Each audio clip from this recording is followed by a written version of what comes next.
എന്റെ വചനം അഗ്നി പോലെയും പാറയെ തകർക്കുന്ന കുടം പോലെയും അല്ലേ? കർത്താവ് ചോദിക്കുന്നു. ജെറമ്യ 23:29. പലപ്പോഴും നമ്മുടെ ജീവിതത്തിൽ പ്രത്യാശയ്ക്ക് വകയില്ല എന്ന് തോന്നാറുണ്ട്. പ്രത്യേകിച്ച് വിശ്വസ്തരുടെയും വചനം പാലിക്കുന്നവരുടെയും ജീവിതത്തിലുണ്ടാകുന്ന സഹനങ്ങൾക്ക് നമുക്ക് തോന്നാറുണ്ട്. ദൈവം തന്റെ വചനം തന്നെയായ തന്റെ പ്രിയപുത്രനെ ലോകത്തിലേക്ക് അയച്ചു.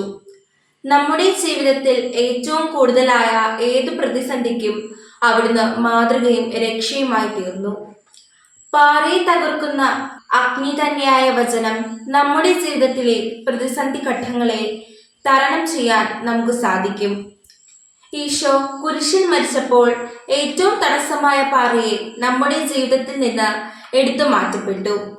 അതുപോലെ തന്നെ വിശുദ്ധ പൗലോസ് 1 തിമോത്തിയോസാർക്ക് എഴുതിയ അഗ്നി അന്ധകാരത്തെ എടുത്തു കളഞ്ഞ് നമ്മുടെ ഹൃദയത്തെ ജ്വലിപ്പിക്കും.